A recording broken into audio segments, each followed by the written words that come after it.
Everyone, make sure you have your chat open just in case we need to let you know the time.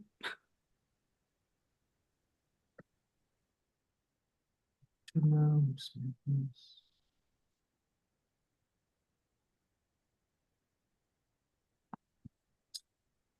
go ahead and start the webinar because we are at time. We'll get started.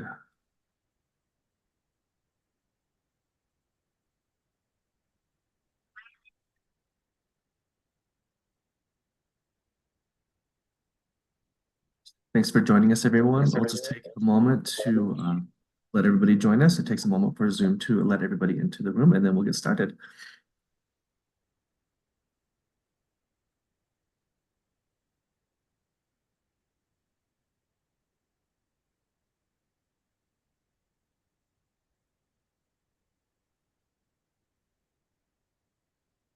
All right, it looks like we are at time, so let's go ahead and get started with today's webcast.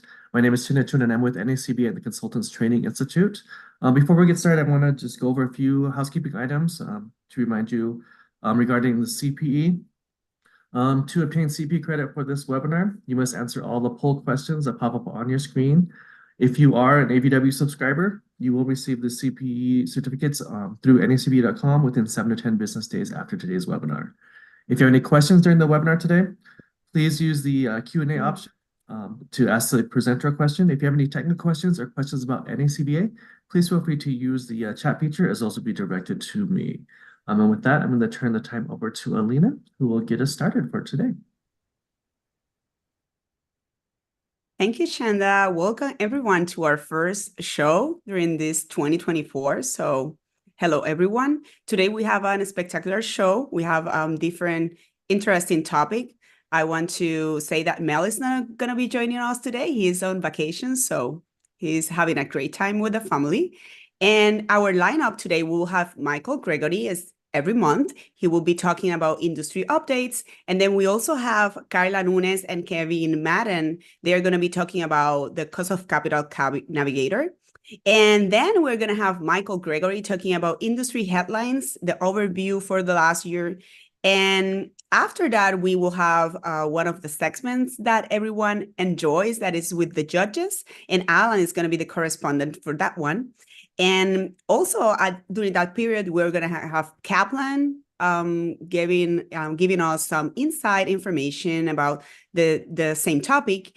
And Brien is going to be talking about the 2023 year in review and the NACVA honors. And at the end, it's going to be a very interesting topic with Arli Cornejal, and she's going to be talking about pro bono finance support for marginalized enterprise. So it's going to be a great lineup today. And now we are going to have Michael Gregory. He's going to be doing the industry updates. And you all know Mike. He is always with us during every month. And he's an expert. He worked with the IRS for a long time. He's works in mediation and negotiations. He has great expertise in lots of different topics. So I'm going to let Mike start his presentation. Hi, Mike. Great having you today. I'm great. How are you today? I'm awesome. Thank you. All right. Thank you. Well, it's my pleasure to be here. Happy New Year, everybody. We're going to get started with some 6 different things I want to share with you. And then I'm going to come back a little later to give you an overview of 2023 with this particular segment. But taking a look at today, core body of knowledge. We're going to talk about BV Firm Benchmarking Guide for 2023 has been released. BV Pro adds new guide on valuing jewelry stores. So if you're someone that's been involved or may be involved or has been involved with jewelry stores, you may want to take a good look at this. Non-certified occasional valuer is not a qualified appraiser per the U.S. tax court. You know, there are new rules that go into effect here in January with Rule 702. And this took place before that, but they've already started applying that logic. That is, the U.S. tax court started applying that logic back in 2023. M&A buyers get over 50% of synergy value per marketable study. We'll talk about what that means. Update on guidance regarding the company-specific risk premium. And then Kroll releases valuation insights for the 4th quarter of 2023. And we're very lucky. We have 2 folks from Kroll who are going to be on after me and giving us some further updates as well. So let's take a look at these 6 different articles. Overall, we'll be talking about what's involved with benchmarking study guide for 2023, information on the jewelry stores, recognizing non-certified occasional valuer is not qualified, identifying over 50% of the energy value goes to the buyer, distinguish the update on company-specific risk premium, and applying the Kroll valuation insights for the fourth quarter of 2023. So the first one, benchmarking study. How does your firm stack up with peers? Do you want to see what that looks like? This was a study that was done on 190 BD firms that agreed to share their information, and it was put together with Rod Burkhart as the lead person. And they talk in their paper about elements related to practice performance, so staffing and hiring. So how do you hire, train, and retain the best people? What's happened in terms of hiring and turnover? Promotion and how you promote people, how you appreciate people, and how you can keep people. What's it take to become a partner in the firm? What's involved with that? How do you address compensation? I know, like with the IRS, compensation is broken up into 7 different things. Start off with compensation of salary. There's fringe benefits. There's short-term benefit, or short-term incentive, long-term incentive. There's other elements related to overall how the firm has done. There could be severance pay, and there could be stock. So compensation involves a lot of different things. And then how about billing and fees? There've been overall increases in overall billing and fees in 2023, and we're anticipating that here in 2024. And there's more. So if you want to see how your firm's doing compared with other firms, you can buy this. I've got it listed in the references from today's presentation. Here's a 113-page guide on valuing jewelry stores. I've never valued one. I don't know anything about jewelry stores, but here's this document. And I thought, if you do work in this area, it's probably worthwhile for you to get this document. It provides industry intelligence from virtual IQ. It has benchmarks from deal stats, and it brings up various court cases that are pertinent and on point, and provides rules of thumb. That's also available in the references from today's presentation. Here's one on non-certified occasional valuer and is not a qualified appraiser for the tax court. Well, we're dealing with Code Section 170, and there are rules as to what is a qualified appraiser and a qualified appraisal. We've talked about those before. This is a tax court case. It's the estate of Honeshield versus Commissioner. In this case, the person who valued this was an investment banker. He has no credential. He's made this determination on a couple of others, and they believe those were with no fee. He does that once or twice a year. But he went ahead and developed this valuation and said, that's what we've done. I'm going to court. I'm a executive and a finance person. I think I should be able to present this to you. And the court said, no, you are not qualified. We looked at that appraisal and looked at the other appraisal and said, your appraisal is not an acceptable appraisal and you're not qualified. And what was the impact of that? No charitable deduction at all in this particular case, because they didn't have a qualified appraisal by a qualified appraiser. So it's very important to have a qualified appraisal by a qualified appraiser for anything with the IRS. Here's mergers and acquisition buyers get over 50% of the synergy value per marketable study. This is interesting to me because I never really thought about who gets what in terms of the synergy value. And I'm going to show you a slide on the next slide as to what that means. But 605 public takeovers between 2010 and 2022. The buyer, so in a merger and acquisition, I'm the buyer. I get 56 to 58% of the synergy, depending on the method that's used. And there was another study done by the Boston Consulting Group that this marketable study cites that comes up with very similar results. So what am I talking about here when I say the synergy? On the left-hand side, here is a traditional look at valuing a business. You have a control value. You put on a minority interest discount, gets you to marketable minority. You apply a marketability discount, and that gets you to a non-marketable minority.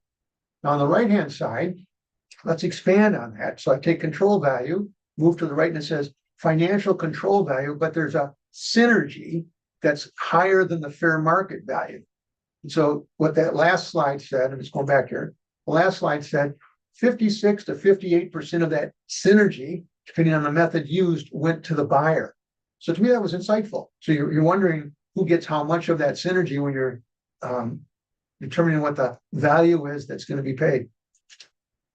Here's an update on guidance regarding company-specific risk premium. Now, it hasn't come out yet, but they're getting there. So I'm just saying it's an exposure draft from the AICPA. my experience is having worked for the service 28 years, but I can't speak for them. When this comes out, they're going to be giving this very serious thought. Christopher Armstrong's with KPMG. He's at the ASA's Fair Value Conference. He was in December. The group provided a summary outline at that time of what this is going to look like, but no specifics. The specific procedures on how to proceed with assessing what's an appropriate discount rate and perspective from financial information, that's coming. So when you look at company-specific risk premium, they're going to identify what the qualifying elements are, but it's not going to be a requirement. But the service, I think, may very well look at it as give it a lot of weight. So its guidance will be voluntary in the form of what's called evaluation in financial reporting. Excuse me, and it's advisory from the Appraisal Foundation. But I'm just going to say it will be a very strong weight that might be given to this by regulatory people, regulatory groups. And then Kroll, who we have on coming up next, but I looked at the fourth quarter 2023 edition of Valuation Insights. They provide really good information. They always do, but it talks about the implications of the higher cost of capital on valuations, mergers and acquisitions, initial public offerings, and other information. They also took a look at SPACs and market multiples for both North America and European industries. So here are the additional resources. This is BV Valuation Firm Benchmarking Guide for 2023, and that's the link. What it's worth, if you're going to look at value in a jewelry store, and that's the link. Here's the estate of Home Shield versus Commissioner, where the individual was determined to not be a qualified appraiser. You can read the full discussion from the courts of that TC memo. Here's Synergies in Accounting Valuation by Christopher Binder, talking about those synergies in the marketable study. Valuations in Financial Reporting, Company-Specific Risk Premium, just the current status. That should be coming out by no later than the second quarter of this year. And then Valuation Insights, fourth quarter 2023 edition from Kroll, and that's available to you, and that's free as well. So great resources for you to check out with the session here today. Again, each month, these are the different sources that I look at. These are the various elements that I pull elements out from, and then this is what I provide to you on a monthly basis. If you have any questions for me, that's my phone number. That's my email. You just simply have to reach out to me. I'd be more than happy to help.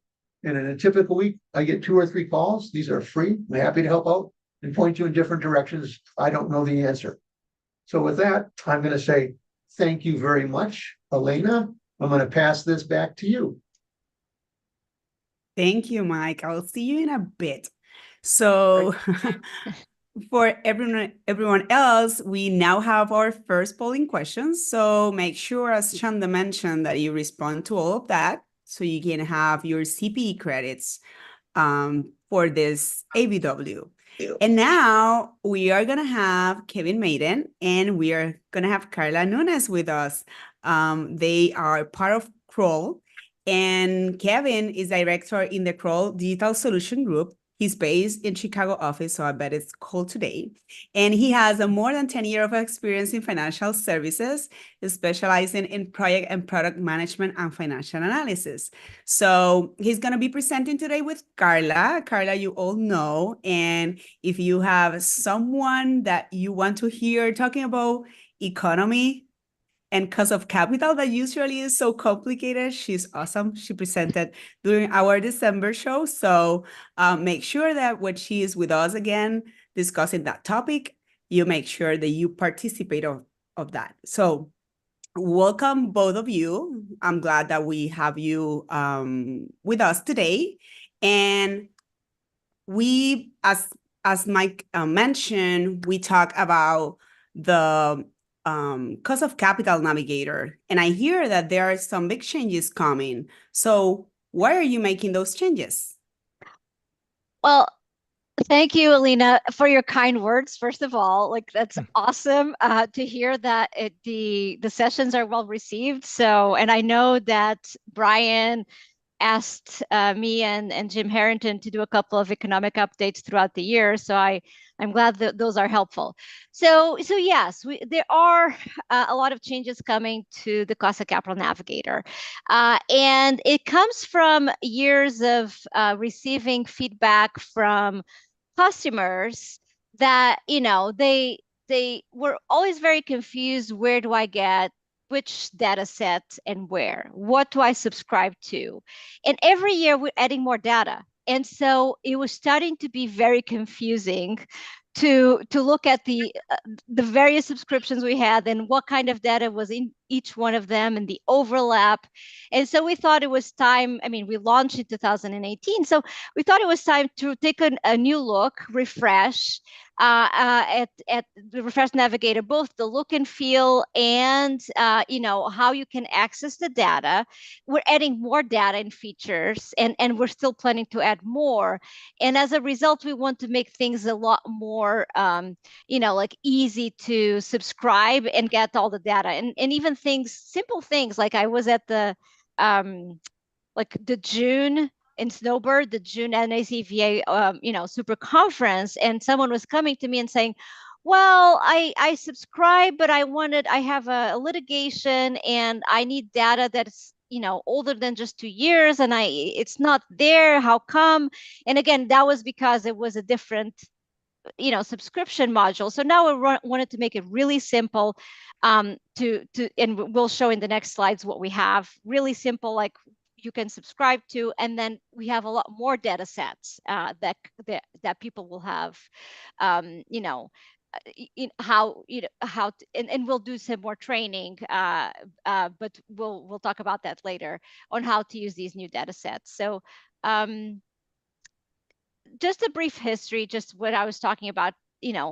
We started, for those of you who remember, with the Valuation Handbook, U.S. Guide. It was a U.S. Guide to Cost of Capital, and that was like the top dark gray book on the left hand corner.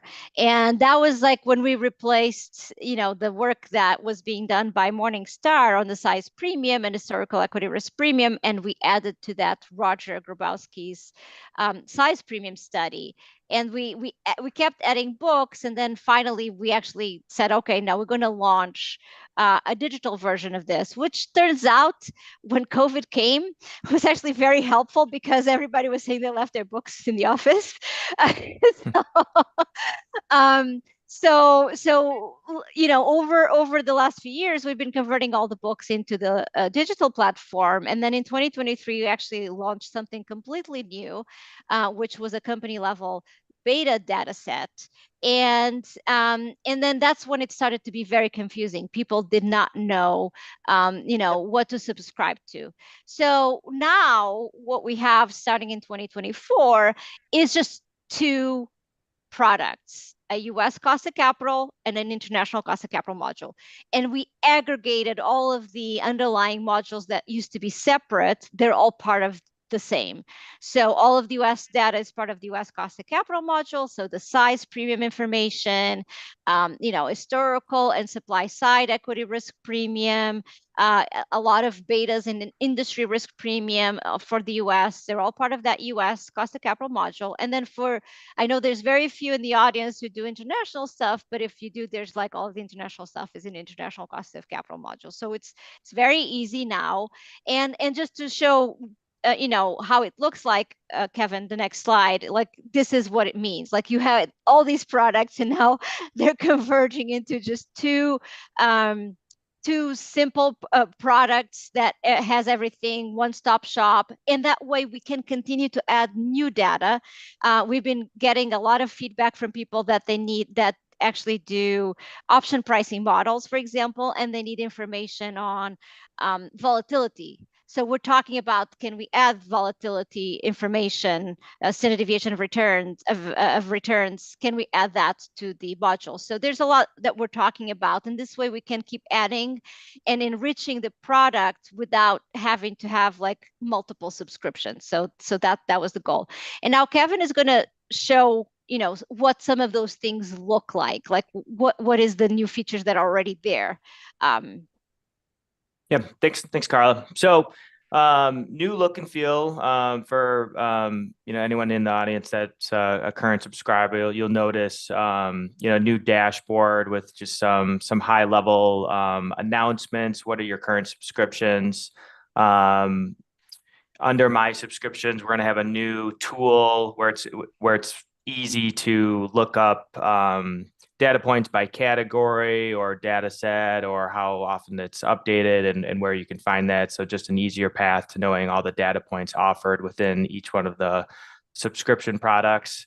And then if we focus over on the left, we're moving all of our, entry points into the, data sets or tools off to the left. And so you always have kind of that navigation to where you are, how did you get here and a way back. So as part of this revamp, and as Carla was talking about, we've collected feedback from customers over the years, and we've been chipping away at that. But one of the main feedback we've consistently had is, just a simpler, easier path to getting some of the data. Maybe you don't want to be using, the tool, or maybe it's a combination. You do use it, but sometimes you just want an easier way to get the data. So we're introducing what we call this view data path. And so that's under this, concept called our cost of capital inputs, right? So for the first iteration, it will be just for our U.S. centric data, and we've organized it by data point, right? So this is a screen here inside the navigator where you're selecting your date for a U.S. investor perspective, so our U.S. centric data. And right now we have risk-free rates and ERPs. We're organizing those by, data tables. So you can see what's the data point, what's the value, when was it updated? And then off to the side, how is this data used? And then some supplementary information if you need to learn more, right? What's the methodology behind the normalized risk-free rate, for example? And we'll continue to build out more of these data sets into this type of look and feel and organization over the next couple of months. Here's another screen and again, to give you an example of the size study. So all of our size studies will be under this size premia tab, and you can, you'll start with your crisp deciles. You can look to the risk premium report or the high financial risk. Again, the resources off to your right will update. So you have some of that supplementary information to help you go through this. Again, if you're not interested in using the tool, just to come into the platform to get, the data you need.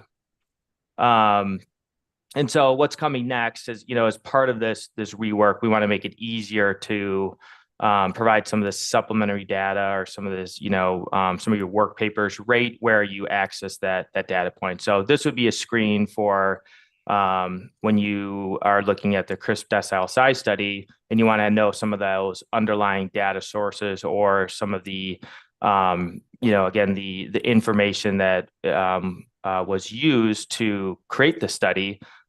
We provide that just an easier path. So you're not leaving this page. It's one click to see all that, and an easy way to download all that information, again, for your work papers. Next, so as I was saying, there's going to be more data added to this look and feel in the view data path. So what's on our current roadmap, and they'll be coming up in the next few months, is first we'll be introducing just the tables for levered betas, levered and unlevered betas by industry. And then, along with betas will come industry risk premium. So you can get that full tables of IRPs. And then we'll also be introducing a table of off-the-shelf company level betas, right? So that's kind of a part of our new offering in 2023, the company level beta data set. So instead of running through the tool aspect, we'll just provide a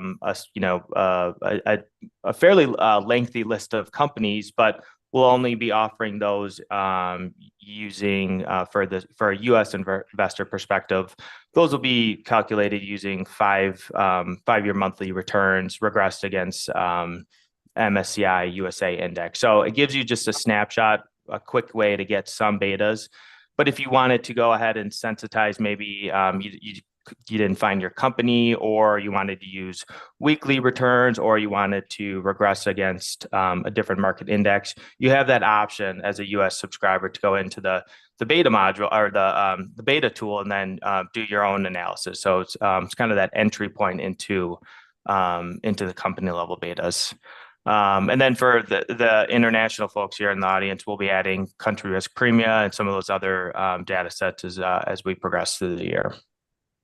The one thing I was going to add is like if in these screens that even the one before, they're all export the data to Excel. So we want to make it very easy to just bring to, users often have their own models, right? And they want to be able to bring that to their own models. So that's the one thing that, we're trying to, if it's not there yet, over the next couple of months, we'll be trying to add this feature. And I'm sorry, go ahead. So again, in the next few weeks to months, we'll be adding again, a simple way to download this into Excel by table, or kind of a master, get all the data you need button. So, and again, as part of these downloads, or as part of these screens inside the platform, you'll always have some of that contextual information of, what was your valuation date? What are the underlying data sources that were used, et cetera. So those will all be part of the exports, as well as you'll have that detail when you're within the platform. Yep. And that's very important, particularly if you're doing litigation type projects where you really need to source everything and cite your sources, etc. So we are very careful about putting down all the sources that were used for the underlying data. Yep. And then finally, we'll continue to expand our work inside the Navigator Excel add-in, and so our focus will be again to provide that easy download, easy access to kind of those full data tables within within each product, as well as starting to introduce some Excel templates, right? So some different templates to help you calculate U.S. cost of capital, or a build-up versus a CAPM, for example. This is one screen. This is something we've been working on the international side, but it gives you kind of an idea of what the look and feel and the experience would be, especially for our U.S. data. So, logging into Excel, you'd have the Navigator in your ribbon. You would choose a date. You would choose, some of the data tables you want, and then if there's, if you need an idea of how to, work this into, a WAC template, or, different ways to, think about using the risk premium report size study, we would have those the ability to download those templates into Excel, and then those would link to these primary data table sources. So that is great. I love the international side, because usually it's there are limitations on those set of data. So that is amazing, and I can see and I can tell there is a lot of information, and usually, how we are, it's just like when we have our phones, and if you're just like me, I'll use it to call, text, and email, but there is a lot of features in there. So is there any extra training that we can have or use to make sure that all the extra data, we know that is there and how to find it? That's an excellent question, Alina. In fact, even at the December conference in Florida, Brien and I were talking about this. And since then, we've been trying to coordinate Brien, Chanda, and even David Fine at Value Source, because we want to try to give training on how to use the data together. And so our intent is to actually do a very comprehensive case study where we'll walk through. So it has to be a little bit more than 1 hour, because 1 hour probably will not be able to show everything, but a case study focused on a US company, a small company, and walk through the different features and data that are available and how you'd use them together. So we are going to try to do more than one training so that if it's not available, if people are not available, they can do it later. But we're planning to do that case study to help everyone out. So hopefully that will be, and this is going to be throughout 2024 because it's a lot. It's a lot to absorb. I think I saw a question maybe. Yes, go ahead. you have two questions. You have one that says, why did you eliminate the date run, name, and other information from the Excel download? That was important information. It's a question comment. Yeah. And Kevin, I don't think we eliminated. Is it like missing for some reason while we're because I know the as of date, the updated date, like the date of the update.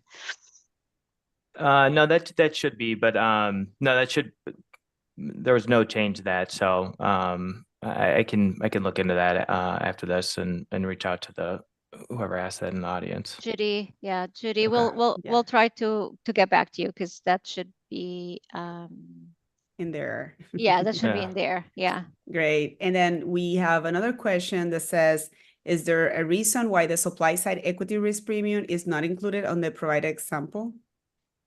You mean, I'm not sure if that means on the slides. I mean, the supply side ERP will definitely be part of what is available. So I'm not Correct. sure. Yeah. Yeah, It should have been in the slide but yeah, it's a part of the ERPs from a US and US cost of capital standpoint. For sure. Yeah. Let me just double check. Yeah, it is there, supply side. Yeah, in the tables. Good.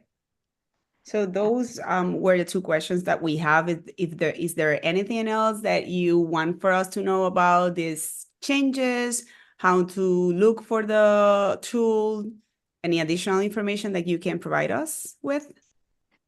I think that, you know, if there are any questions, you can always contact us.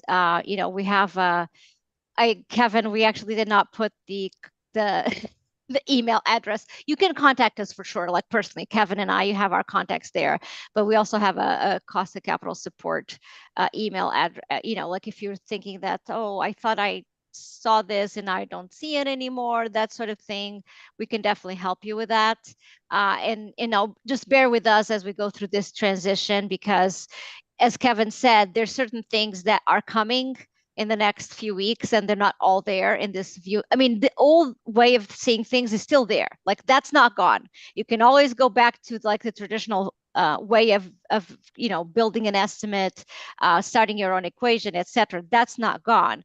We're just trying to make it easier to access the data, because there are a number of people who told us that they have their own models already set up and they don't want to start, they don't use the tool. They want to just bring the data into their own models.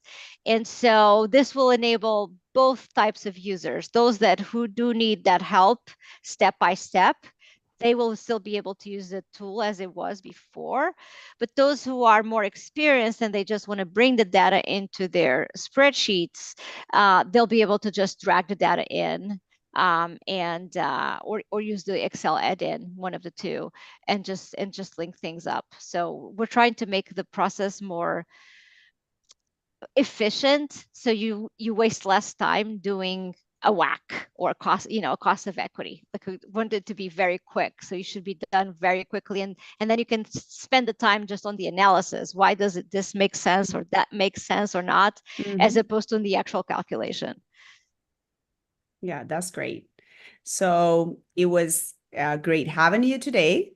And as always, thank you, Kevin. Thank you, Carla, for being with us today, and looking forward to seeing you again soon. Thanks so much, Thank Alina. you. Thank you to both of you. And then we have now our second polling question. So as our next session, we have Mike again with us. He is gonna be going through our year in review. Mike. Thank you. I'll just bring my screen back up here again. Perfect. That's I can see your I'm getting PowerPoint there. still. Okay. Now do you see one screen? No, no, Okay. I'm seeing your presenter Okay, screen. I'm switching that in a second. Now is it okay? Yeah, now it's great. Beautiful. Well, you already know who I am. And having done this for the last 12 months, I've been doing this now for a number of years. This is a summary of the 10-minute sessions going back over the past year.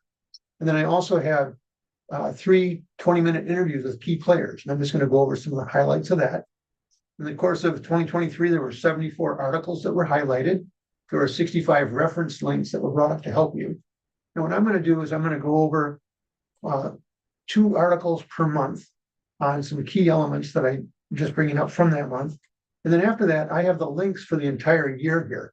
So if you want to go back and find something for a given month, or as you go through this very quickly, you might say, oh, that's kind of interesting. I'd like to see that.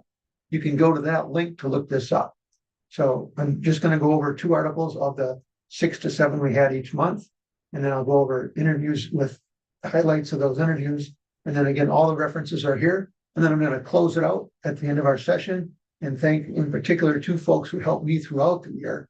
So I'm going to Janae Castell and James Ewert, that when I'm not here, they take my place. And I really appreciate the quality jobs they do to make this a excellent session. So in terms of headlines of a couple things that are going on in each month, there was the first ever survey of young business valuers, and it gave insights into their perspective of how they see the profession and what they're looking for. And what you've heard is individuals want engagement. They want to feel that they're growing. They want to be involved with the clients, and they want to feel that they're being appreciated at the firms they're at. And then there's the 2022 Johnson Park DLOM study is now available.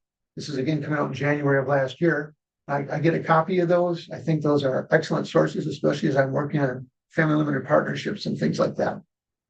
In February, takeaways from the final big BV event of 2022, and there was another big BV event in 2023, and that's the NACVA end of year big BV event. And we go over what the highlights were from that.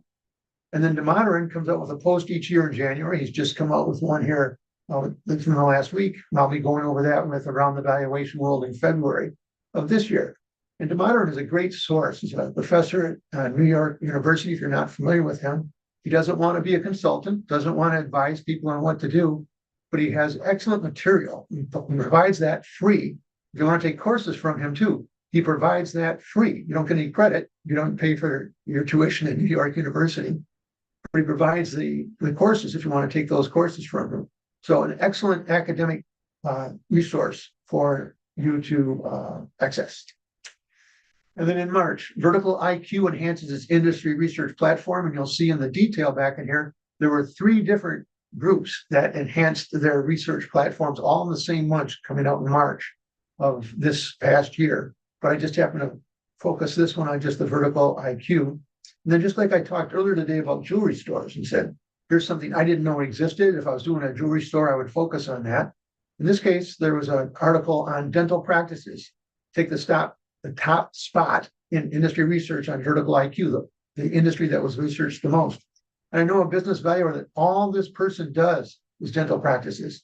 So I brought this back to his attention. He thought this was an excellent source and good information for someone who's working in this area.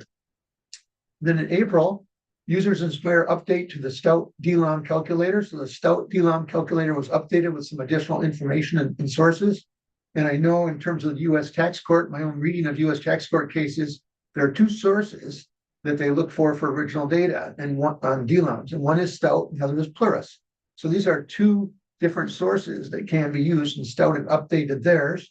And this was just a heads up for you so you know about that. And then low cost alternative for public company data. That was associated with an article that went into sources of additional information for smaller firms.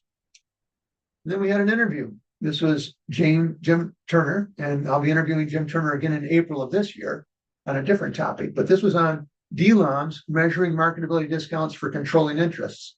He wrote this article in the Value Examiner with NACVA. I read the article, then I spoke to him and said, would you be willing to give a presentation on this? And he said, yes, I would.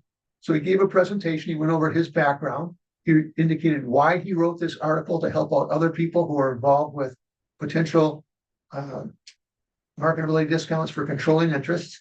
And then he ran through two specific distinct characteristics that are associated with this, with smaller entities.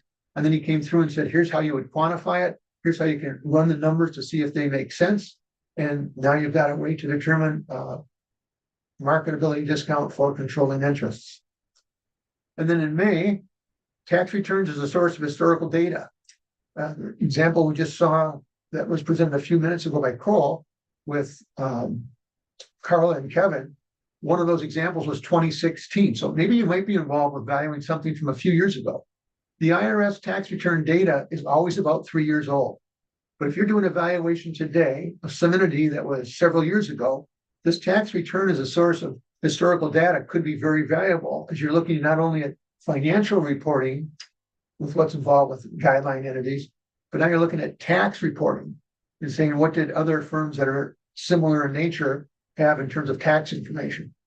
And then Fernandez releases a survey of 2023 risk premium and risk-free rates. I download this every year, and I keep this on my computer here too, and it's just one of my sources. And next week or next month in February, I'm going to be doing a comparison of two different studies that said, what are different sources people use for determining these kinds of data? And one of them is the Fernandez data. It's not used by a huge percentage, but it's something folks will also come back and reference and say, does this make sense or not? And you might want to obtain this for your reference purposes as well. Then one of my favorite court cases reveals what makes a guideline company. It's a classic by Gary Trugman. Gary Trugman has an outstanding valuation book, but he wrote this article about a particular court case where the court really dissected what is a good guideline public company and why is this one a good one and why is that one not a good one and why you give more weight to this one rather than that one. So that's what he did in this article. He came through and said, these are things that the court said. It's an older court case, but those are the things the court said we think are important. And I'm thinking, if the court thinks that's important, if you're using guideline public company method, you want to know what this court had to say about which ones were considered comparable and which ones were not. Now, Jim Hitchner, he has a series of myth-busting articles put together by a team.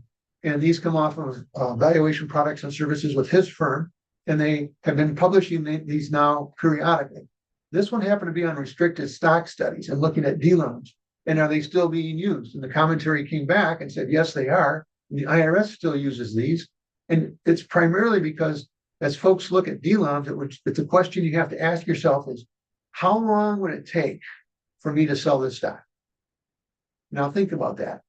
You got a small company, your minority interest, and is anybody even going to buy that stock? You talk to a business broker, the answer might be, nobody's going to want to buy that stock. Or yes, but it's going to take you a couple of years to get there. Well, that's why the IRS restricted stock studies or the restricted stock studies being used by the IRS are still pertinent, because sometimes you might be saying, well, where do I go to find data where there are restrictions on stock for 2 years of duration, or between 1 and 2 years, or 6 months to a year?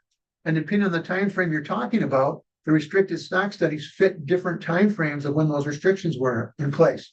So he said the myth that you don't use restricted stock studies really isn't true. And there's an example of how the IRS might still be using those.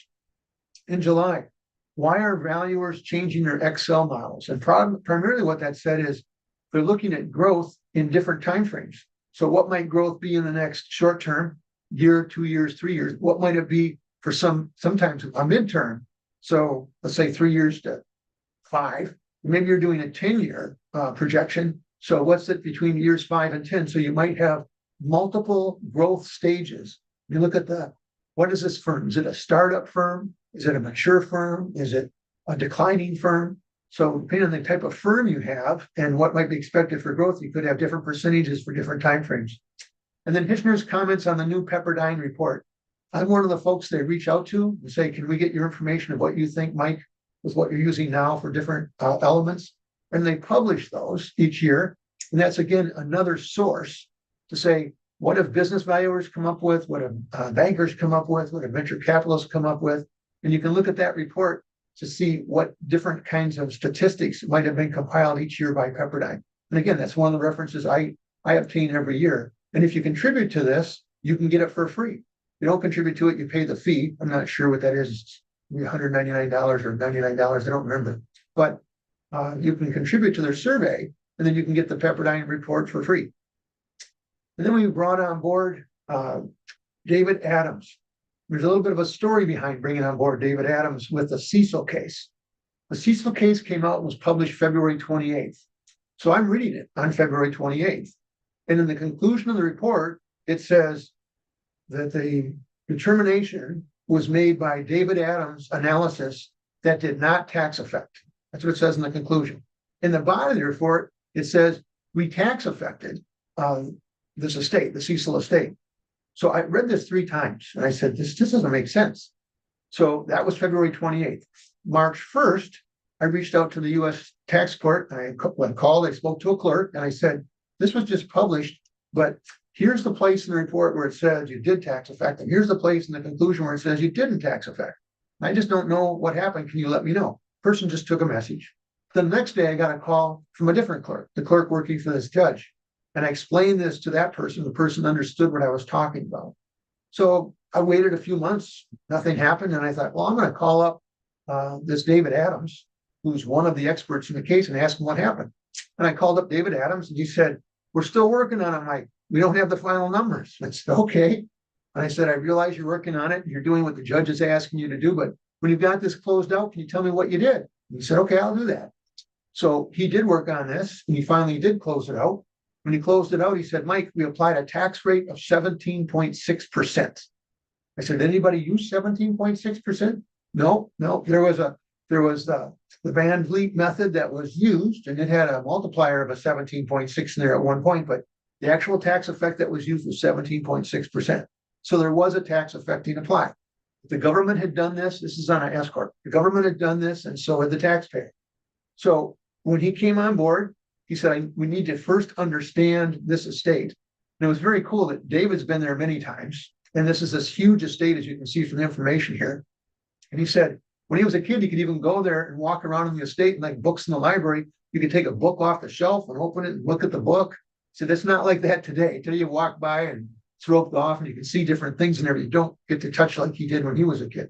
But he commented about what a cool place this was. And then I understood this and how the family had put in all kinds of constraints. When you come into this family, you sign a prenup that says this is what it means to be a member of this family. This is what it means to be part of this organization. So a lot of constraints around this. And when it got all said and done, the question was not only one estate, but 2 estates. And over a long period of time, it took this court over 6 years to come up with its opinion. But David was the guy who did the final computation. So he shared that with us. And I thought that was very interesting.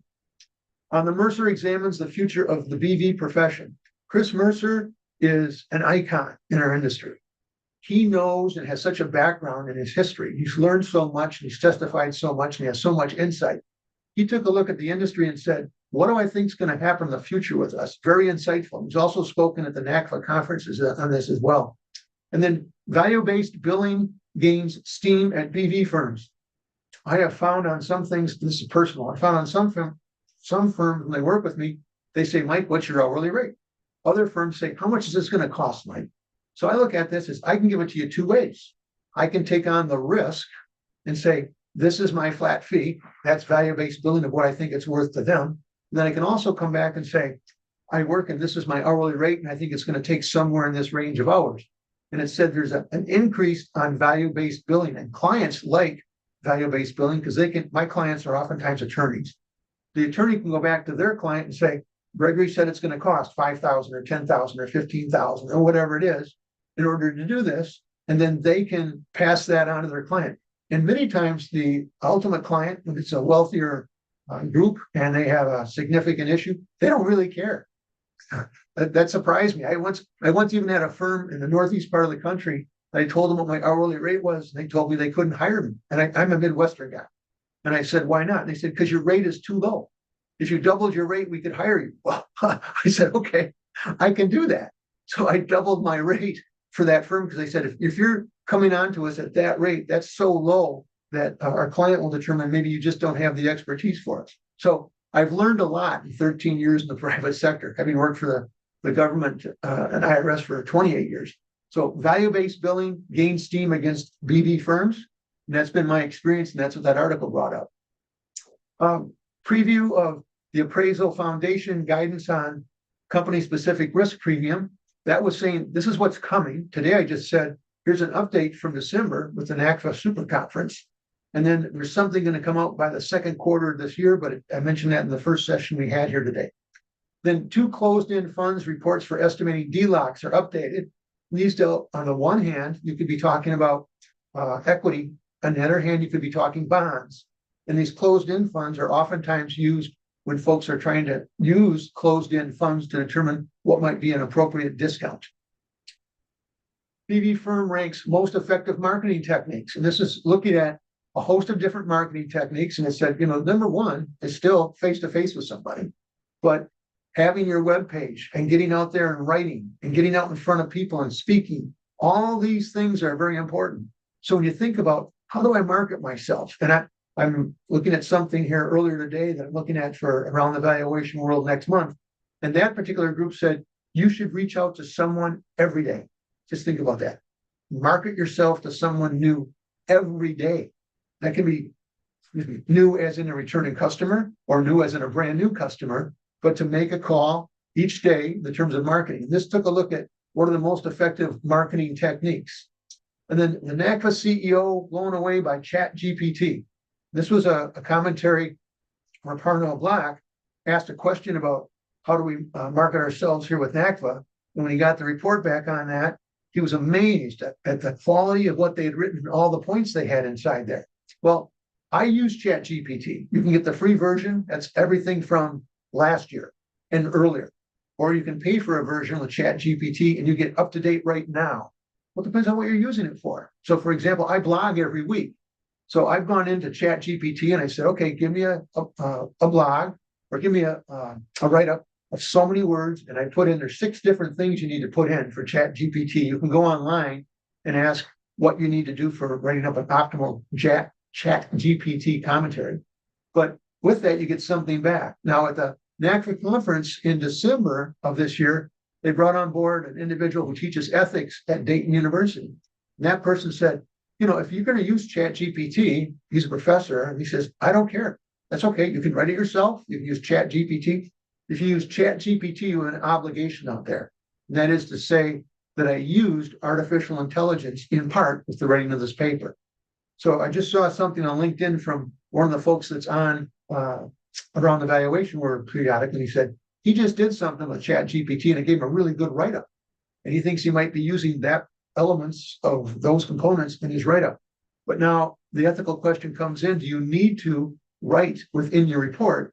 Part of this report was written with ChatGPT. And then what part? And if you're an expert witness, how might that impact you? These are all just different things to think about. I don't have answers on that, but this came back with Cornejal Black saying what a cool sense it was to have this done and how he was blown away by the quality of what was written. That's my experience with blogs too. They write really good quality stuff, but sometimes I don't want to have to say that this was generated by AI. In November, dual Rule 702 crackdown already impacting expert witnesses. You heard that in my first session today, where someone was not accepted and they didn't get a charitable deduction. That's an example of the new rule didn't take effect until this month, January 1, but it had been being addressed by other courts beforehand. And then new app for Margrave options approach to DLOM. And that's Dr. Ashok Abbott, and he has used the different sources of public data to come up with the Margrave option applied to determine a DLOM.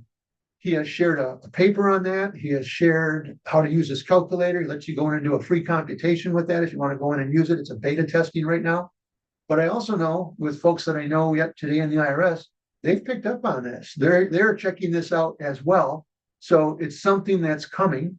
You'll probably want to know what it is, and you probably want to take a look and see, might this be applicable in the things that I'm doing? But then in December, BV real estate gap regarding property rights can skew valuation. We are not real property valuers. And if you've got an entity that's primarily asset-based, so you've got a bunch of apartment buildings, you've got some commercial buildings, you have retail, whatever it might be, the issue there is the real property person is the one that really should be involved on looking at what's involved on real estate. And then you can write your report from a business valuation perspective, but put the liability in your engagement letter and in your write-up of your report, and your assumptions, limiting conditions is really on that real property person.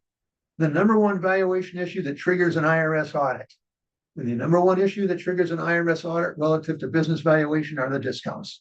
So it ran through the discounts, S corp tax affecting reasonable compensation, mistakes in general, mathematical mistakes and things like that. But the number one issue relates to discounts, both the discount for lack of control and the discount for lack of marketability. And then in December, we interviewed Greg Caruso, who's at one point was one of the editors here for Around the Valuation World. And he wrote a book. And in his book also, he wrote an article that was in the Value Examiner. And so again, I tapped the Value Examiner and said, Greg Caruso, would you be willing to come and talk with our group about how you value small and micro businesses? And he said he'd be more than happy to do that, and he did. And he came back in and as an overall summary, he said, well, there are unique issues with small or micro businesses.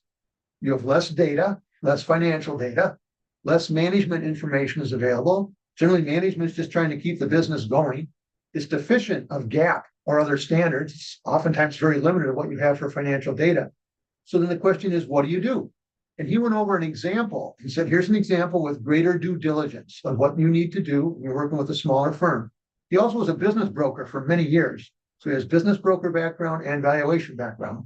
He says you need a greater qualitative review. So how much was being taken out? What was the seller's discretionary earnings? How much did they apply to themselves? How much was not even recorded on the books? Lots of questions in this with this micro business, and it requires additional professional judgment. So the comment that he made there too is you don't really want to be a generalist. You want to specialize in a given industry so that you've got background in that industry and you understand that industry, then you can identify things that don't seem to make sense on what the ratios were, or what different expenses were, or what makes sense in terms of revenue. So excellent work there by Gregory Caruso. We appreciate that from him. Well, now we don't have time to go through all these. I've got about 7 or 8 minutes left. But what I've done here is I put in all the links to all the different sessions, January through December. And I'm just going to go through some of these until my time is about up. And then I'll just say you have to go through the rest of them yourself. So in January, we start off with crypto asset reporting framework. What's required? How do you value crypto assets? And here was that discount for lack of marketability study with Johnson Park. Firm inflexibility implied by cost of equity. The ABCs of behavioral forensics, what's involved there. The McKay 66 customer profile. That makes me think a question mark of how many of us do or do not ask our customers how well we did. How many of us do or don't ask our customers how well we did on a given product that we provided them with? When I worked for the service, they reached out to a private group called the Pacific Group, and they would go ahead and go on to customers that we had in large business and international with a series of surveys and go out and talk to different folks and then come back and say how well you were providing or weren't providing customer service with different people with the work at the service. It's always a good idea to ask folks what they think of the quality of your work, or periodically just do that and ask them if they might even be a reference. So good thoughts there. Inflation Reduction Act by McKinsey, and what does that mean? Impact the modern website with updates there in February. Vertical IQ I talked about earlier, and I said there were 2 others, and one was an update with BizComps had been updated, and then Deal Stats also had been updated in a new tutorial. Then there was a link to the NACVA conferences that were taking place in 22, one in the spring, one in the fall. In 2023, in 2024, it's my understanding there will be one. It'll take place sometime this fall, and I'm not sure where yet. There's been some rumors, but I don't know for sure. And then 5th update by Dimitri for 2023. So just think about that. We're already into March, and he gave 4 updates. Here was his 5th update by March of 2023, and I commented he's a great source for looking up things. Value Tico, isn't that right? They had an announcement that they were going public, and then they had a 4-minute video of what they're doing. And then they said, it's a 15% discount for what we're teaching if you're an ASA member. I'm an ASA and also a NACVA member. And then here was the Stout DLOM calculator that I mentioned earlier, that had been updated. The resurrection of the size effect still sleeps in the monetary winter. So there's a debate. Is there a size effect or isn't there a size effect, and what might it be? And then John Barrowman, he specializes in helping to hire folks who want to hire BVP. So folks go to him and say, can you help me find a job? And also BV firms come to him and say, can you help me find a BV person? And he was sharing his perspective that you need to be flexible. You need to appreciate people. You need to ask people, what do they want? You need to be conscious of the needs of the folks who are coming on board. And if you are, people will stick around. And if you aren't, folks will get on their phone and find out other firms, and really BV people can work from all over the country. That's just a brief soundbite for me of some of the insights that he had. Value Analytics Excel add-ons. There are some add-ons that you can add on to Excel for business valuation. The Valuation Handbook, International Guide to Cost of Capital. That was from Kroll. It's free. Really appreciate the services that Kroll provides that are free, and their insights on them that can help you. There was the estate of Cecil I commented on a few moments ago. Here's Ashek Avit Appreciation Calculator. It was his free test all the way back there in May. He's still doing that today. He's made updates to that model. So it's a continual work in process. And he has a paper that's associated with it that's been peer reviewed that indicates this is a credible model. Valuing fractional interest, I talked about that with Dennis Webb. Webb's free online software application. If you wanted to get that, you could download it. The Fernandez study that I said comes out each year on risk-free premiums and risk-free rates for 80 countries. The Equity Risk Premium, Determinants, Estimation, and Implications, 2023 edition. April issue with Hardball, with Hitchner on DLOMs. That's where he made the comment there about restricted stock studies, and the IRS still uses those. DLOM job aid, that is a reference to, the IRS has 3 job aids, and the 3 job aids are on DLOMs, escort valuations, and reasonable comp. I was the champion on each of those when I worked at the IRS, and they're still out there and they're still available. I have my own blog on this topic that I wrote on October 22 about the job aid. But at my website, which is just mikegregg.com, I have 3 complimentary ebooks for you. And they deal with each of those 3 topics, plus a 4th one that talks about how to write a report for the IRS. Well, I'm watching my time, so I'm going to skip ahead here a bit. I'm going to go through these other months that I knew I wasn't going to get through all the way. But I wanted to pause and say, again, overall highlights, 3 interviews with key players, 74 articles are highlighted, 65 references, and I went over a number of those with you today.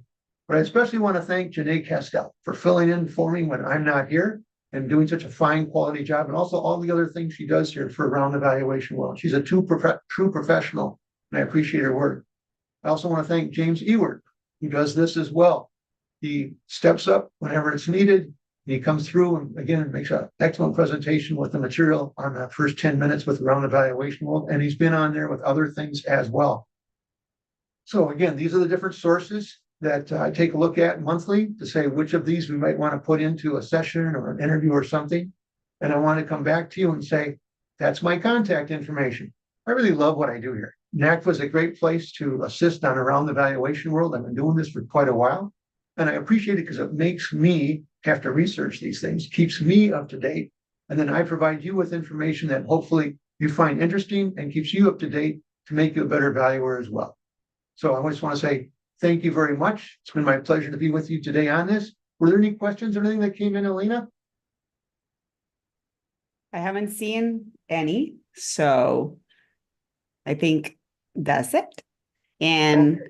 We really appreciate all the time that you spend making sure that we are up to date every month. So you do the research and we don't have to do it, in depth. So we appreciate that. We are blessed that we have you every month with us. So thank you, Mike. Thank you very much, Alina. And now we get into a real quality presentation coming forward that we get each month. So I'm going to pass it back to you, Alina, and let Ellen take it away with the judges. Take care. Thank you, Mike. So we, before the segment, we have our 3rd polling question for everyone that is watching the show. Make sure you respond to that. And now I'm going to leave Alan Zipp. He's going to have our judges today, and they are going to be talking about the tips from the bench on avoiding double exclusions of expert witness. So, Alan?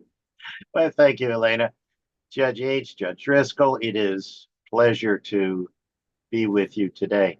I'm going to put my screen up if I can figure out how to do this. I am technologically behind. Oh, good grief, it might be there. What I'd like to do is, let's see how to do it. Yeah, okay. What we're looking for is guidance from the bench, from judges, to tell us as experts how we can avoid exclusion, whether it's under the revised rule 702 or it's just the way it's always been. But let me just frame a number of questions for you, and we'll just talk, and then we'll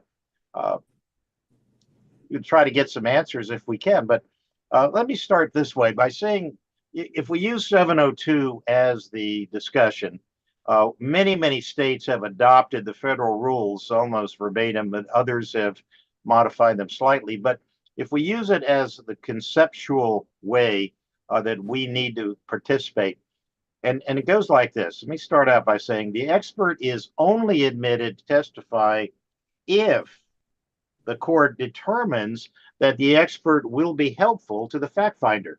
So question is this: what factors does the trial judge consider in making that determination of helpfulness?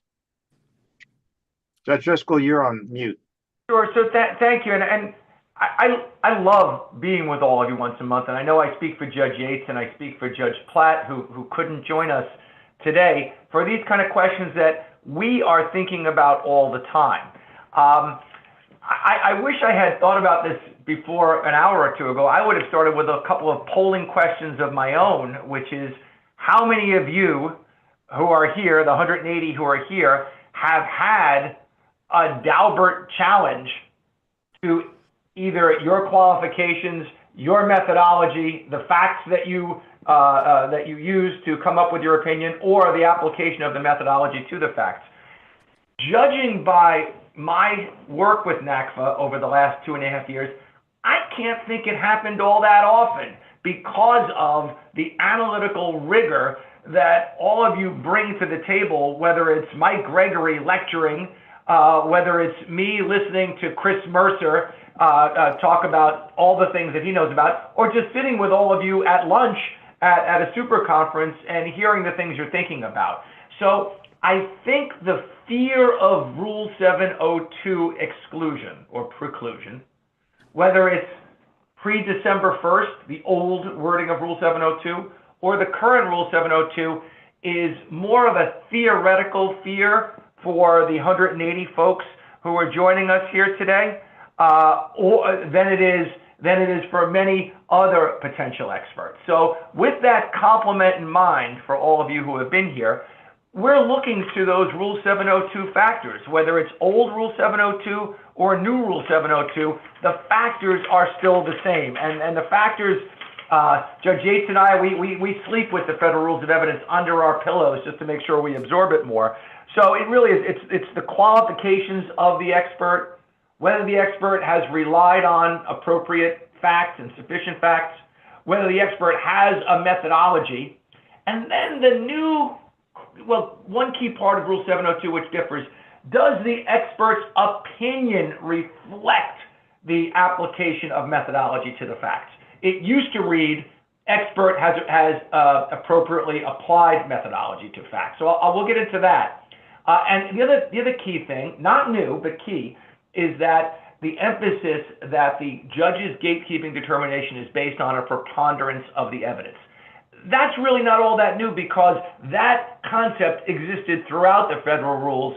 And I don't remember if it was baked into 702 or I thought it was baked into 104. I guess I better sleep with the rules under my pillow a little closer tonight. But the preponderance standard has always been there. The really new thing, which again, I don't think is all that alarming, is the last prong of 702, which is that the opinion itself must reflect the application of methodology to facts. So the key takeaway, I think, from Rule 704, if I can make a long story short, is the importance of your report showing that you have applied the methodology to the facts. Not that you've done it, but that you've articulated it in a way that the judge, who is not an expert in your field, can see, aha, okay, this was Mr. Zipp's methodology. These are the facts he relied on. 1 + 1 = 2. I think it has to be that almost rudimentary. So those are just some very wordy thoughts. I apologize, Alan, for being so wordy. Sorry, let me pick up on this question with regard to the threshold about what would be helpful to the finder of fact. There are lots of instances where lay testimony alone is sufficient. And then there are some specialized areas where expert testimony is essential. The best way to try to figure out whether something falls within 702 is whether it goes beyond Rule 701, which talks about opinion testimony by a lay witness. A lay witness is somebody who obviously isn't an expert and who can just come in and testify based on rational perceptions. When I teach 701 and 702, the way that I typically explain it is this. In a criminal trial involving drugs and guns, you'll have the law enforcement officers go in with a search warrant and they'll encounter a person who will have things in his hand. And you can ask a lay witness, did he have a gun? The answer is yes, and you don't need an expert to say what was seized as a gun because you can figure it out. You'll look at it. If, on the other hand, the officer says he had cocaine in his hand, well, describe it. It's a package. It had white powder in it, but we don't know that it's cocaine until we get an expert to take the stand and tell us, yes, I've conducted scientific analysis and I've determined that that is cocaine. Same thing in financial valuation. You can have somebody come in as a lay witness. For example, somebody who works at a bank and ask, was the company essentially flat on its back broke? And the witness, whether a teller or anybody, can say, yeah, I mean, they gave me a check for $50 and there wasn't enough cash in the company's account to pay the check. But on the other hand, if you're talking about whether, for example, there are sufficient accounts receivable coming in to carry the load for all the expenses going out, that's the sort of thing that typically you would need an expert to come in and explain. So at the threshold, that's how I would draw the line. I want to move along if we can, judges. Let me ask you this. If a motion to exclude is filed, claiming the expert is biased, now does the court treat that claim as part of the reliability analysis or as part of determining whether the expert will be helpful to the court? I love that question, Alan, and I felt about as nervous reading that question as I did taking my second-year evidence exam back in 1990, which means that I think you could argue it either way, and I don't want to promise about how I would analyze it, but my instinct tells me it's more the former than it is the latter, because the expert's bias would go to whether I could believe the expert. Even a biased expert could be helpful to the court, even if, well, not you, Alan, but expert, Joe biased expert. Joe biased expert is brilliant, and Joe biased expert has all of the credentials of Alan Zipp and Michael Gregory and Michael Kaplan, and has them on steroids, right? And so that expert might be helpful. That person might be helpful, even if what they're saying doesn't amount to anything, because they might help me start to understand what the issues are in the case. So I think it would go more to reliability than to helpfulness, but I reserve the right to continue to reflect on that, Alan, if I may. Yeah, my view about this is that when you're talking about something that constitutes bias, whether, for example, an expert always testifies for the same lawyer, My view about that is you can bring that out on cross-examination. That would never be a reason to exclude somebody from the witness stand. Okay. So really, that's Alan. That's just one step further that we just said, which is we're kind of hinting at Judge Yates and I. Judge Yates is even more direct than I am. Is that's probably still coming in. If you can go back to that last slide, Alan, that's probably still coming in, even with an allegation of bias. So you're representing all the 180 folks who are here are retained by counsel for one side, and you see the expert on the other side, and you say, oh, expert on the other side is a hired gun. This is all they've ever done. They shouldn't be allowed to testify. I think what Judge Yates and I are suggesting is that that's probably not going to happen. That's probably not going to happen. That's going to be more grist for the cross-examination mill than it is going to be a part of exclusion. And conversely, if you find yourself always on one side of the issue, whatever it is, I don't think preclusion is going to happen as frequently as you'll be uncomfortable on the witness stand during cross-examination on the merits of your opinion. These Agreed. comments are incredibly helpful to us as experts. Thank you. Thank you.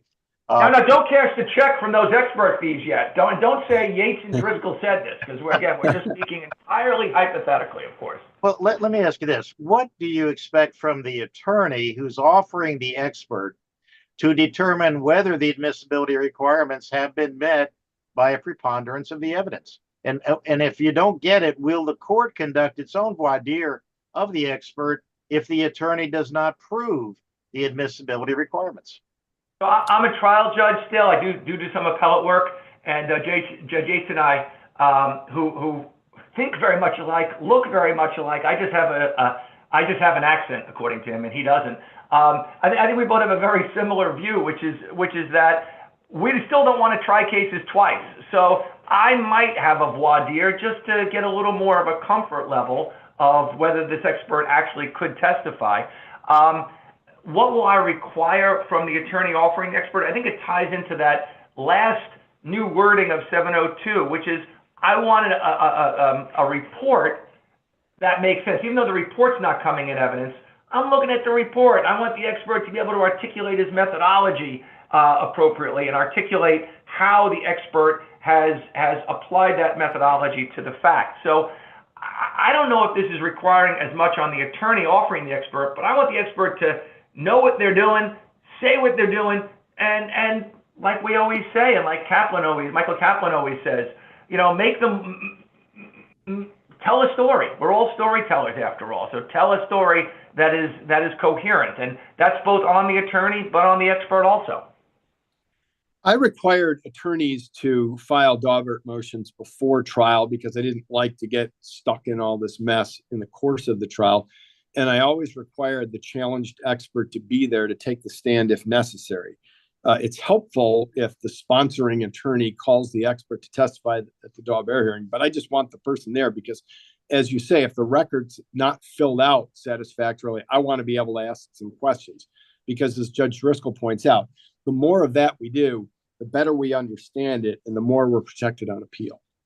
So you do need to hear from the expert, even on voir dire, as to what was done in order for you to form your opinion that, in fact, the expert's opinion reflects a reliable application of the principles and methods to the facts of the case. So you need to hear a lot of testimony. Is that right? That's absolutely right. But ultimately, if I could give the simple metaphor, I'm a trial lawyer at heart.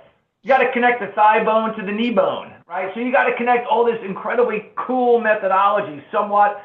Well, we judges would say it's esoteric. You all would say it's what you do for a living, right? Tell me about what the discounted cash flow is. Tell me how you arrived at that here. Tell me how you arrived at the discount rate. Applying the methodologies to the facts as you consider them. And to do it in a way that I still understand, I still can understand and don't make me feel like a village idiot because my accounting education is far less than anything you have. Judge Yates, do you want to comment? No, I agree with that. As far as I'm concerned, I only need as much testimony as I need to understand how you got where you got as an expert. So I don't want people to feel like it has to be a half-day hearing. Ordinarily, we could get the testimony we needed in about a half an hour. And then you have to allow some cross-examination. But assuming you can explain to me what you did, how you did it, and why you did it, you're going to be fine. I rarely would disqualify somebody under Daubert. So the question about detail is you need substantial information, but the detail, you just need enough to get a flavor for the fact that the expert knows what he's doing and did it right. Yes, that's right. Don't serve the main course at the appetizer portion of the meal. Right. The Daubert hearing is an amuse-bouche or an appetizer at most. I just need to know, okay, does Zipp know what he's talking about? Is this in Zipp's wheelhouse? Did Zipp have the right facts here? And does what he know applies to the facts? And as Judge Yates said, it sounds like that old game show, Name That Tune. It really is half an hour or less before we get there. And that's before you've even allowed the expert to testify. That's correct. The entry point there would be, as Judge Yates said, a motion to preclude based on Daubert, or I suppose a motion in limine to include if counsel wanted to be in front of the issue. And we might decide it on the papers alone. We might not even have this preliminary hearing. It depends on, I suppose, how esoteric the methodology is. That for me, that always, if I've done this before, I kind of get the methodology and I can kind of do a 1 + 1 = 2 in my mind. If it's a brand new methodology, I think I'd be more likely, something I haven't seen before, I'd be more likely to have calling it a hearing, I think is an overplay. At least a Daubert discussion with the witness, testifying somewhat informally, just me asking a few questions and getting a comfort level. Because we take our gatekeeping function very seriously as trial judges and as appellate judges remind us we have to do. Well, what happens if there is no motion to exclude the expert? Will the trial court make its own ruling to admit the witness and declare that the court finds that the requirements of the rules have been met? In other words, does the proponent have to demonstrate that the witness is qualified if the opponent does not object? No, if there's no objection, a witness just gets to testify, and it's that simple in my mind. What I don't want to have happen is have no one file any positive or negative Daubert challenge and then wind up in trial with an endless voir dire, which requires us to go outside the presence of the jury to make Daubert findings. I can't stand that, although some judges do it that way. It really drags out a trial, particularly when you have a jury there. And I think that speaking, I guess, somewhat practically after a little over 16 years of doing this, my goal, as I mentioned earlier, is I don't want to try a case twice. Yep. The more the judge injects herself or himself and makes rulings that aren't called for, the more the judge increases the odds, not geometrically, but increases the odds of trying the case again by injecting themselves, perhaps showing a predilection towards a certain side with the judge's comments that weren't called for by anybody. So speak when you need to, I suppose, is a motto of a trial judge. Doesn't the rule require the court to affirmatively determine that the expert is qualified and will be helpful? The court has to determine by a preponderance of the evidence.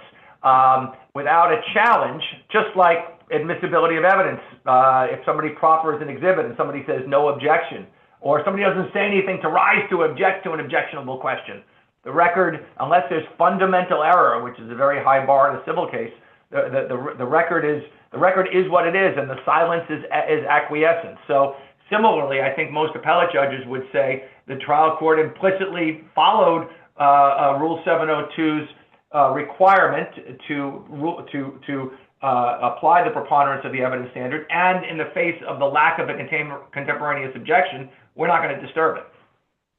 And there's a distinction in the law between forfeiture and waiver, too. Forfeiture is when you say nothing, then at least there's some right to raise it on appeal in some states, not in ours, not in civil cases. We have a straight up razor wave approach. But then waiver is broader than that. If both sides agree that an expert should testify, then it is beyond challenge on appeal. And so I'll often ask, any objection to the expert? No. May this person testify as an expert? yes. All right. At that point, I've cut off all appellate review entirely. And generally, you'll find lawyers are willing to agree to that, because if one side challenges the other expert, then the challenge is coming back the other way too. Drags out the trial, doesn't accomplish anything. Most judges will either let both experts testify or exclude them both. And a smart, experienced judge can really lock people in so that if they don't formally make a Daubert challenge at trial, there's no way it's an issue on appeal. Right. Thank you. Can you give us a couple of tips on making us as experts better at presenting some testimony that shows that we are reliable in terms of our application of generally accepted business valuation principles and methods? Sure. Best advice go ahead. Oh, I'm sorry, Chris. Go ahead. Chris, I'm sorry. Yeah. Best advice I'd give is just go over your direct at least once with your retaining counsel, so that you understand what your retaining counsel is going to ask. You think that adequately and completely covers what you would want the court to know. And then if it doesn't quite do the job, the court will ask some follow-up questions, particularly if it's a pretrial motion. Okay. So I'm going to give the embrace the teenagers in your lives. Right. So explain to your teenage son or grandson or neighbor's daughter what you're doing. And when they pull out their phone and start to look at it, that's when their eyes are glazing over. Guess what? We don't have our phones on the bench, but our eyes can glaze over also. So I think you still have to be a storyteller, and you still have to distill these concepts that you know like the back of your hand in a way that's understandable. Just like I hope we have distilled, Judge Jason have distilled Rule 702, which we know like the back of our hand, into bite-sized chunks that everyone can appreciate. That is great. You've given us some incredibly good advice today. And speaking of storytellers, I'm going to have to turn this over to Michael Kaplan. He gets 5 minutes to tell a story. But thank you, judges, very, very much. Thank you. Pleasure. Good. All right. Hello. That was just great. Our judges are just so informative, so enlightening, always give us more stuff to think about. And I want to address the same issues that our judges addressed today, but from the standpoint of the expert and what we as experts have to live with. I have not spent one day of my life in law school, although I am married to an attorney. My wife is an excellent attorney. My oldest child is an attorney. We give MCLE at the dinner table. But one of the things that I learned as an expert over the many, many years I've been doing this, my first time on the witness stand was in the summer of 1976.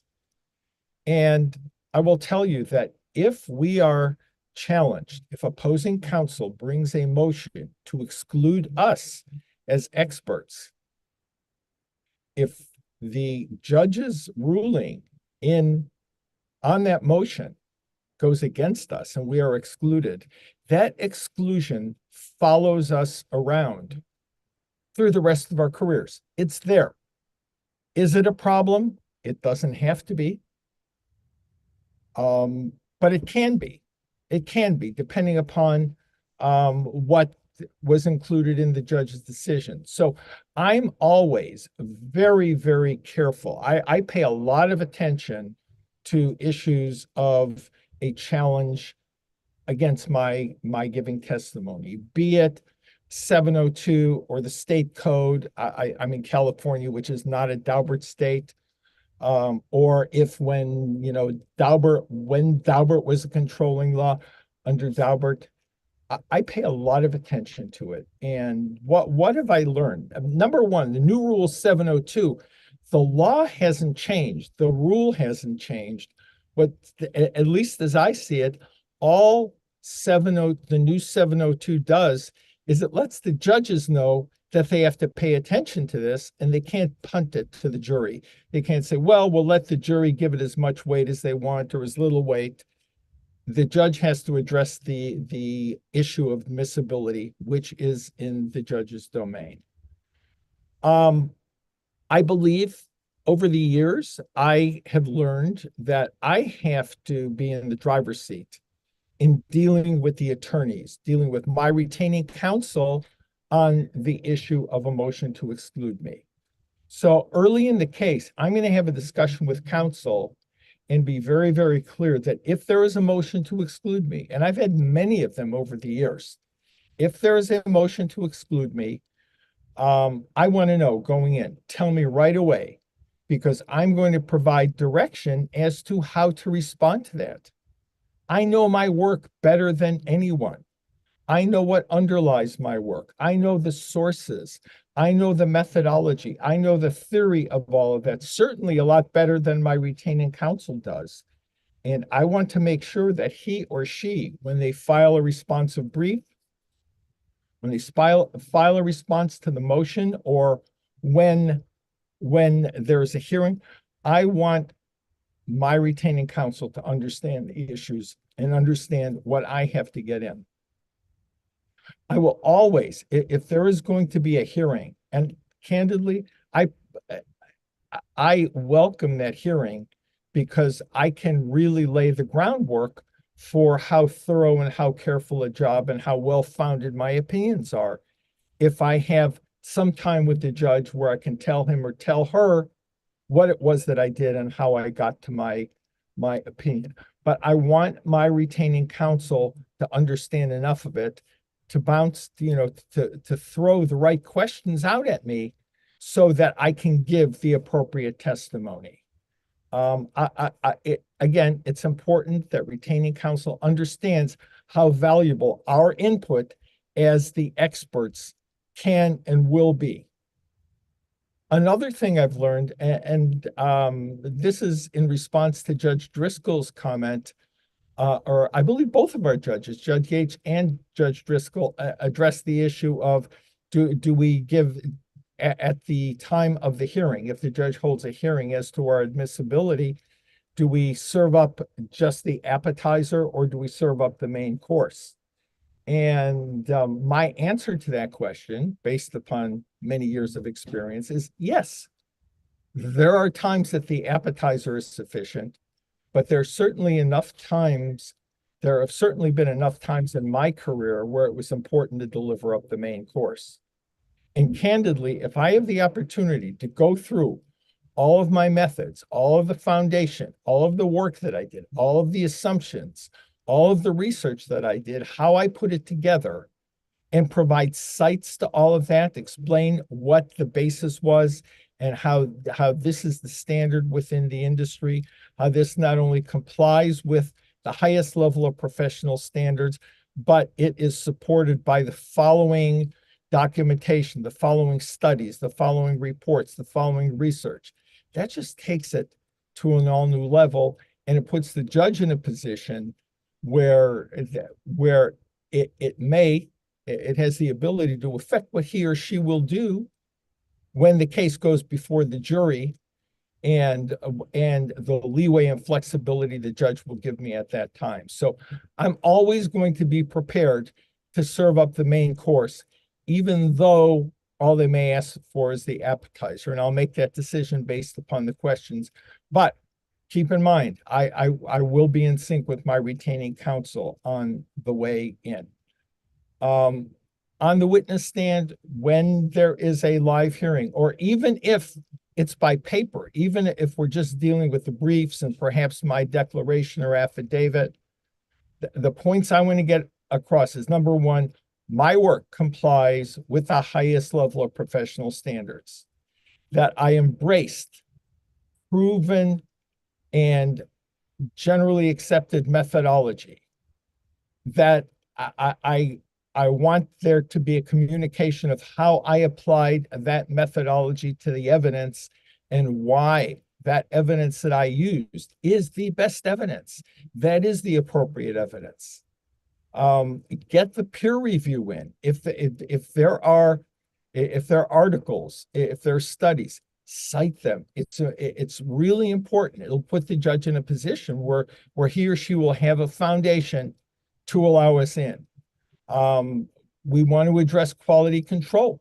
What I did to address the quality control and how I know that my methodology was applied very accurately and appropriately to the evidence in the case. The sources, the authorities, they're really, really important. And I'm always going to be ready, only if I'm asked about this. I'm not going to volunteer it until my retaining counsel asks me, or even opposing counsel make. How the what are the weaknesses? What are the faults with the challenge that's being made? You know, what the allegations are not quite true, or the allegations are not supported. What is really supported is my methodology, my approach, and accordingly my opinions. Anyway, I love this stuff. I'm always thinking about those motions, and I'm always thinking about those motions when I'm preparing my work, when I'm doing my underlying work and formulating my opinions. Thank you.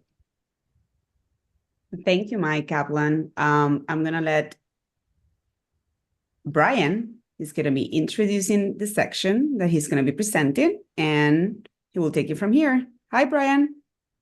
Hello, everyone, and thanks everyone for joining us for this month's Around the Valuation World program. It's been, as usual, very informative. I'm pleased to announce this year's honors and recognition program recipients. Annually, we honor those individuals who support the organization through volunteerism or through being elected to one of our boards. Also individuals who are contracted with the organization to teach or present. NACVA is a member-driven organization. It has been since its inception nearly 3 decades ago. Getting our members involved in the organization assures that we have intel from the profession as to the programs and resources, training that we provide. And these individuals who will be honored through this year have certainly dedicated their time, resources, and attention to supporting the organization. The awards that we are honoring include the Tom Porter Lifetime Achievement Award. NACVA established this prestigious award in memory of one of our most esteemed colleagues, Thomas R. Porter. This honor is presented annually to the individual who exemplifies the qualities that Tom displayed passionately throughout his life and within our profession. The Thomas R. Porter Lifetime Achievement Award is given to the NACVA member who has demonstrated exemplary character, leadership, and professional achievements to NACVA and the industry. Annually, there is an open nominations period for which the Advisory Council of the Tom Porter Lifetime Achievement Award, they vet and interview those candidates to determine the recipient. We'll also be recognizing instructor awards. NACVA is a vibrant and robust training organization, and we engage the profession's most credible experts to teach and develop our training programs. The Circle of Light Award is given each year to the Instructor of the Year from the prior year. The Instructor of the Year Award the instructor has to have taught the same course at least twice in the calendar year and received the highest evaluation score based on a 5-point scale, feedback given from the participants in that training program. We also will be recognizing the Instructors of Exceptional Distinction. These instructors have taught the same course at least twice and received a score of 4.5 or higher based on a 5-point scale from the individuals who participated in those courses, attended those courses. We'll also be recognizing a new award this year, and that is the CVA Coach of the Year. This is a new award. About 1.5 years ago, we instituted a program, Coaches for CVAs, where our members can apply to be a coach to the CVA candidates who are going through their credentialing program. If you earn the CVA, you might recall writing the case study for your CVA, and it might have been at the time your first valuation report. It's certainly the case for a good deal of our candidates who are pursuing the CVA, and writing that case study and possibly the first valuation report can certainly be very challenging. These coaches are assigned to the candidates. They give them advice and feedback on any challenges that they're experiencing through writing and submitting their case study. They're not doing the case study for them, but they're coaching and mentoring them through the process. And the coach of the year is the coach who supported the highest number of CVA candidates to earning the CVA credential. We'll also be recognizing outgoing chairs of NACVA's boards, as well as the outgoing members of our boards. These members were elected and served a 3-year term on our boards. And each spring, we have an open nominations period and elections period for members who are interested in being elected to our boards. We appreciate these individuals for partnering with the management and leadership at NACVA headquarters to provide governance to our organization, credentialing, recertification, accreditation, and other policies that are carried out by the organization. We'll also be recognizing our state chapter leaders.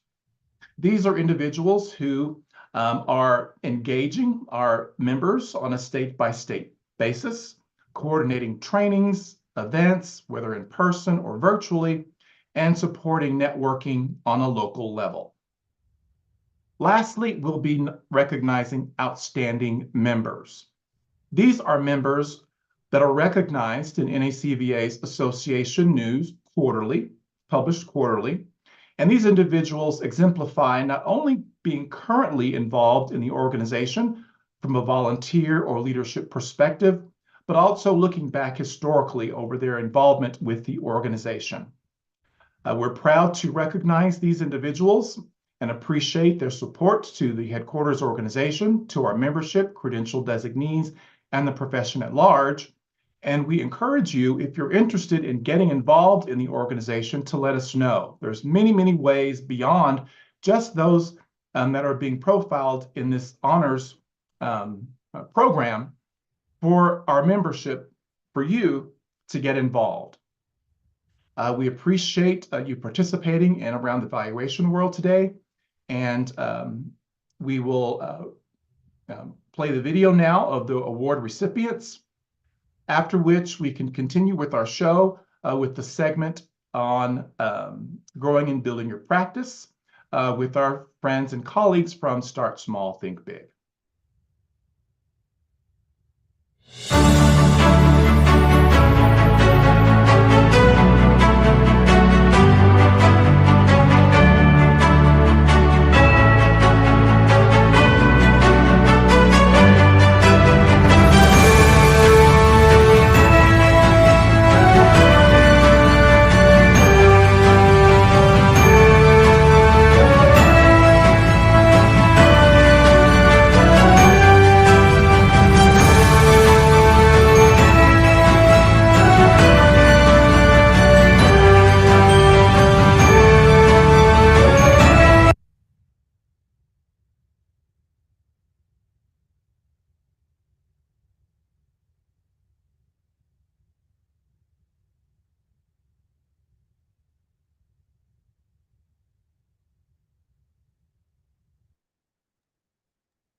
What happened with the video, Brien?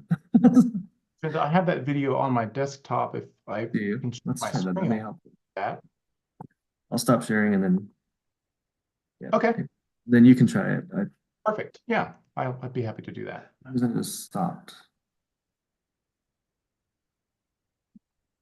Thanks everyone for bearing with us. All right, we'll try that again.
Thank you, Brien, and congratulations to all honorees. Now we have our fifth polling question. So make sure you respond to that too. And our last session for today, we will have Arli Cornejal. She is from Start Small, Think Big. And this is an organization that is dedicated to advance equity and inclusion in entrepreneurship by connecting small businesses with the resources and community they need to thrive. So welcome, Arli. It's great having you today. Thank you for having me. You can go ahead and start explaining to us and talking to us about the pro bono finance supports to marginalized entrepreneurs, please. Okay. And to clarify, will someone be sharing my presentation? Share it real quick. Let me give me 1 moment and I'll start. Thank you. Well, hello, everyone. My name is Arli Cornejal. I'm the finance program coordinator at Start Small, Think Big. So we'll talk today about pro bono finance support for entrepreneurs at Start Small, Think Big, and how can that build and grow your brand. So Start Small, Think Big is a nonprofit. We've been around for about 10 years.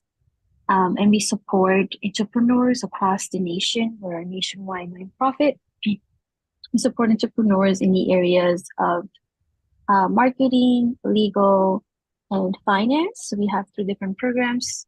So we connect entrepreneurs with financial volunteers who are either doing the bookkeeping or projection. That's where all of you can come in. And I can leave some of those links for everyone in a little bit, but if you can go to the next slide. So our main focus at Start Small, Think Big is to advance equity and inclusion in small business entrepreneurship. So that means that the pool of our entrepreneurs, for the most part, are people of color and are women who at times don't have access to these services that we are offering pro bono. Let's talk a little bit more about how exactly to volunteer Start Small, Think Big in the next slide. As I mentioned, we offer these 2 different mixed technical assistants. Again, you're welcome to apply for either of these 3 areas. They each have their own application process. Next slide, please. As a lot of you may know, entrepreneurs are specifically BIPOC entrepreneurs, Black Muslim business owners are, they face a lot of barriers in terms of getting their business up and running. So you will really support entrepreneurs in getting these resources. And we do this by matching entrepreneurs with a financial volunteer for a 1-hour session. Next slide, please. Into some of the entrepreneurs in our pool, as I mentioned, our main focus is to work with entrepreneurs of color and women. Some of the industries that we work with: professional services, food, personnel, apartment accessories, retail, and other. So once you apply to become a volunteer, you can actually filter by industry as well as location. Everything is done virtually, so you would be volunteering and giving back all virtually, so pretty easy to do, and it's also very flexible to volunteer. And definitely there's a big impact in terms of entrepreneurs get a lot of these sessions, even though maybe a $1 session might not seem like a lot. Definitely can build a framework. You can start to confirm or validate or change direction for entrepreneurs in terms of their business finance. We also see an average increase in revenue for entrepreneurs that we work with, which is, again, a really good thing as well. So next slide, please. So this is a breakdown of overall what Start Small Think Big does. So again, we support entrepreneurs across these three areas. In terms of finance, we help folks with infrastructure, so helping them with bookkeeping and choosing the right bookkeeping software, as well as doing any bookkeeping cleanup. And we also support entrepreneurs with either financial projections or pricing cost analysis. Next slide, please.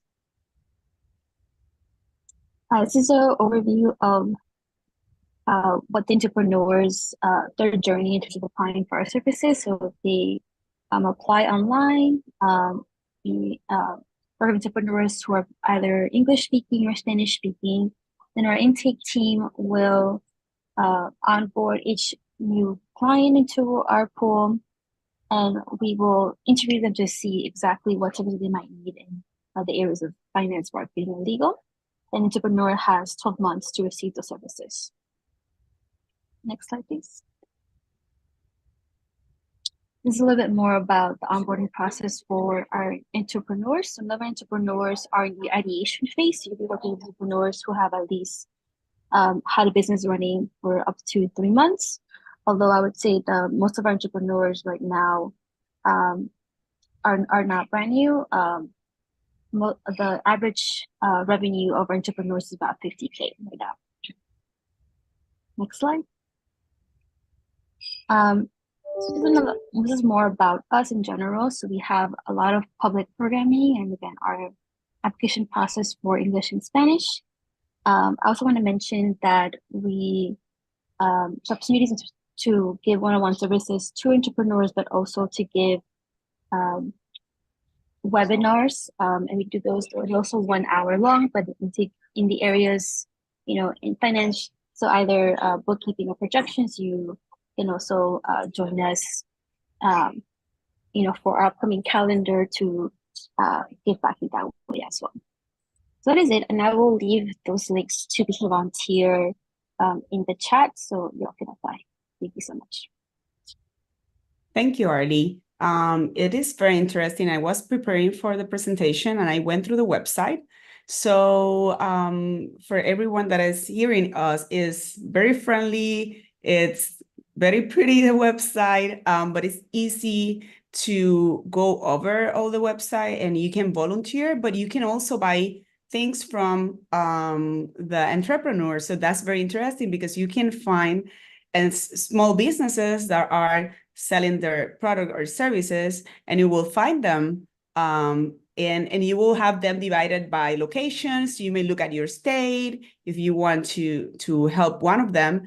And then if you want to volunteer, you can go, and then you can decide if you want to do a projections, or if your expertise is doing, helping with accounting, or having a one-on-one with any of the entrepreneurs to let them, assist them with any information. So it's very easy to help. So for all of you that want you put something, in your communities, is an easy way to help, because for all of us that do business valuations and litigation, helping with a basic financial projections, it doesn't take a lot. So thank you, Arli, for being with us today. Yes. And For yeah, just Brien. been to also boast that we held our very first pro bono day of service in December. It was a partnership with Start Small, Think Big.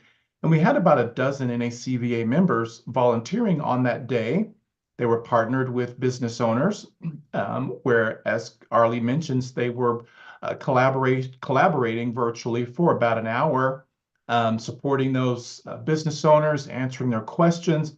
And the feedback we received on both sides of that very awesome day was that it was a valuable exchange.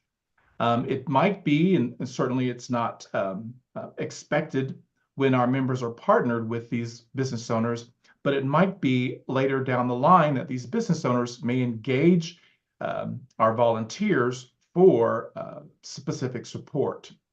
And so our organization, and most of you, are keenly working with Main Street businesses, understanding and supporting them in issues of valuation, forensics in some cases, maybe tax. But this is an opportunity for us to further extend as an organization our support to the engine of small business to help America's economy be strong, our local communities be strong, and that these business owners get a sense of what it takes to really succeed in their business. So our intention is to support more days of service throughout the year.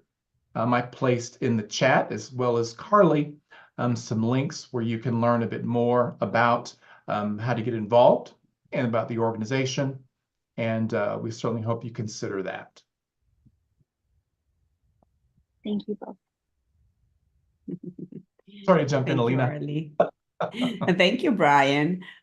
So we have our last polling question in front of you, and we really thank you for joining us. You are invited to attend the next month broadcast. It's going to be for February 26th. So I hope you are all with us during that next show. And to everyone, I hope this is a great year for all of us. So thank you. Bye-bye.